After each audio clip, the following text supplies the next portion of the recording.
نحمدہ و نصلی علی رسولہ الکریم، اما بعد، فاعوذ باللہ من الشیطان الرجیم، بسم اللہ الرحمن الرحیم۔ ان اللہ و ملائکتہ یصلون علی النبی یا ایھا الذین آمنوا صلوا علیہ وسلموا تسلیما۔ اللہم صلی علی محمد وعلی آل محمد کما صلیت علی ابراہیم وعلی آل ابراہیم انک حمید مجید۔ اللہم بارک علی محمد وعلی آل محمد کما بارکت علی ابراہیم وعلی آل ابراہیم انک حمید مجید۔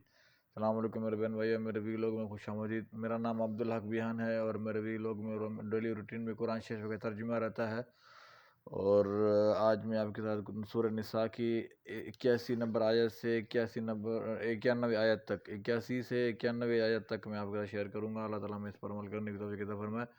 بسم اللہ الرحمن الرحیم۔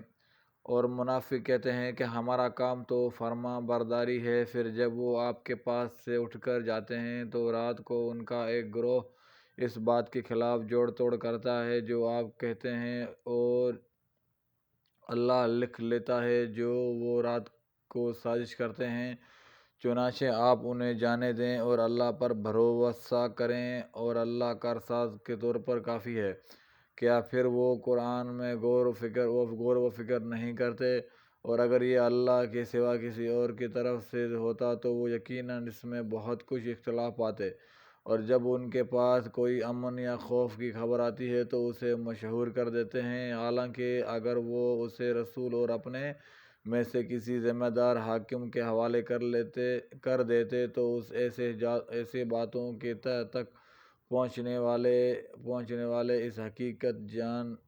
اس کی حقیقت جان لیتے، اور اگر تم پر اللہ کا فضل اور اس کی رحمت نہ ہوتی تو چند ایک کے سوا تم ضرور شیطان کے پیچھے لگ جاتے۔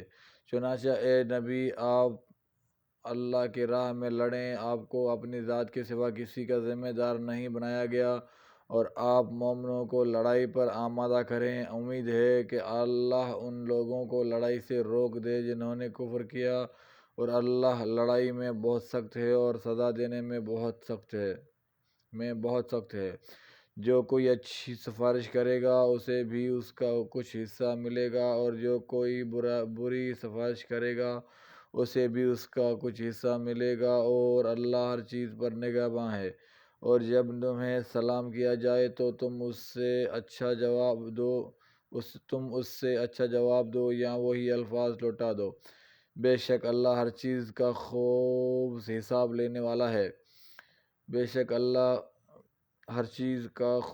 لینے والا ہے۔ اللہ کے سوا کوئی معبود برحق نہیں، وہ ضرور تمہیں قیامت کے دن اکٹھا کرے گا جس کے آنے میں کوئی شک نہیں، اور بات کہنے میں اللہ سے زیادہ کون سچا ہے۔ پھر تمہیں کیا ہوا کہ منافقوں کے بارے میں دو گروہوں میں بٹ گئے ہو، حالانکہ اللہ نے ان کے اعمال کی وجہ سے انہیں الٹا کر دیا ہے؟ کیا تم چاہتے ہو کہ ان لوگوں کو ہدایت دو جنہیں اللہ نے گمراہ کیا ہو، اور جسے اللہ گمراہ کرے پھر اس کے لیے آپ ہرگز راستہ نہیں پائیں گے۔ وہ چاہتے ہیں کہ تم بھی کفر کرو جس طرح کہ انہوں نے کفر کیا، پھر تم ان کے برابر ہو جاؤ۔ چنانچہ تم ان میں سے کسی کو دوست نہ بناؤ یہاں تک کہ وہ اللہ کی راہ میں ہجرت کریں، پھر اگر وہ دین سے منہ موڑیں تو انہیں جہاں پاؤ قتل کر دو، اور ان میں سے کسی کو اپنا دوست اور مددگار نہ پاؤ مگر وہ لوگ اس حکم سے مستثنی ہیں جو اس قوم سے تعلق رکھتے ہوں جن سے تمہارا معاہدہ ہو چکا ہو، یا وہ منافق بھی مستثنی ہیں جو تمہارے پاس اس حالت میں آئے کہ وہ لڑائی سے بیزار ہوں، نہ تم سے لڑنا چاہتے ہوں اور نہ اپنی قوم سے، اور اگر اللہ چاہتا تو انہیں تم پر مسلط کر دیتا، پھر وہ تم سے یقیناً لڑتے، لہذا اگر وہ تم سے کنارہ کشی اختیار کر لیں اور تمہارے ساتھ لڑنے سے باز رہیں اور تمہارے طرف صلح اور امن کا ہاتھ بڑھائیں تو اللہ نے تمہارے لیے کوئی گنجائش نہیں رکھی کہ تم ان سے لڑائی کرو۔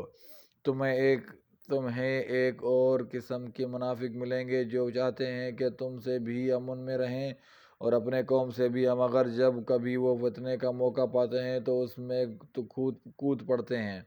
چنانچہ ایسے لوگ اگر تم سے مقابلہ کرنے سے باز نہ آئیں اور تمہیں صلح اور امن کی پیشکش نہ کریں اور لڑائی سے اپنے ہاتھ نہ روکیں تو تم انہیں جہاں کہیں پاؤ پکڑ کر قتل کر دو۔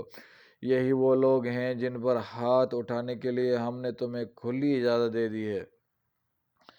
اللہ ہمیں اس پر عمل کرنے کی توفیق عطا فرمائے۔ اور اس میں دو چیزیں اور بھی ہیں حدیث مبارک ترجمے کے علاوہ، کہ حدیث میں ہے کہ نبی کرم صلی اللہ علیہ وسلم نے فرمایا، اللہ تعالیٰ نے آدم کو ان کی صورت پر پیدا کیا، ان کا قد 60 ہاتھ تھا۔ جب اللہ ان کو پیدا کر چکا تو فرمایا، وہ فرشتوں کا گروہ بیٹھا ہوا ہے، ان کو جا کر سلام کرو اور سنو وہ کیا کہتے ہیں، پھر یہی تمہارا اور تمہارے اولاد کا سلام رہے گا۔ تو حضرت آدم علیہ السلام نے کہا، السلام علیکم، تو انہوں نے جواب دیا، السلام علیکم ورحمۃ اللہ، السلام علیکم ورحمۃ اللہ۔ انہوں نے لفظ ورحمۃ اللہ بڑھایا۔ نبی کریم صلی اللہ علیہ وسلم نے فرمایا، جو کوئی بھی جنت میں جائے گا تو وہ حضرت آدم علیہ السلام کی صورت پر ہوگا، یعنی 60 ہاتھ لمبا، اور آدم علیہ السلام کے بعد سے خلقت کا قد و قامت کم ہوتا گیا، اور یہ سلسلہ ابھی تک جاری ہے۔ صحیح بخاری حدیث نمبر 6227۔ یعنی جن سے لڑنے کا حکم دیا جا رہا ہے اس سے دو قسم کے لوگ مستثنیٰ ہیں، ایک وہ لوگ جو اپنے قوم سے رابطہ و تعلق رکھتے ہیں، یعنی ایسی قوم کے فرد ہیں یا اس کے پناہ میں ہیں جس قوم سے تمہارا معاہدہ ہے۔ دوسرے وہ جو تمہارے پاس اس حال میں آتے ہیں کہ ان کے سینے اس بات سے تنگ ہیں کہ وہ اپنے قوم سے مت مل کر تم سے یا تم سے مل کر اپنے قوم سے جنگ کریں، یعنی تمہاری حمایت میں لڑنا پسند کرتے ہیں نہ تمہاری مخالفت میں۔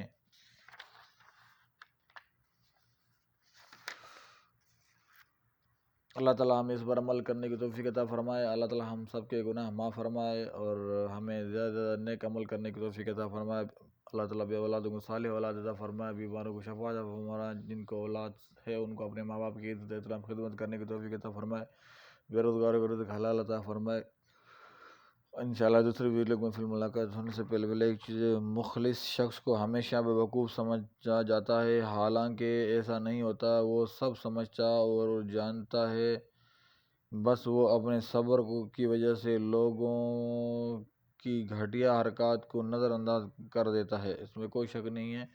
تو مخلص لوگ جو ہے نا، مخلص لوگوں کو ہمیشہ کم اور ان کو اگنور کیا جاتا ہے۔ اللہ تعالیٰ ان مخلص لوگوں کو ان کو اپنے ان کے عمل کے اجر عطا فرمائے، اور آپ سب کو درخواست ہے میرے چینل کی سبسکرائب کریں، دوسروں کے ساتھ شیئر کریں۔ انشاءاللہ دوسرے ویڈیو میں پھر ملاقات ہوگی۔ السلام علیکم و رحمۃ اللہ وبرکاتہ۔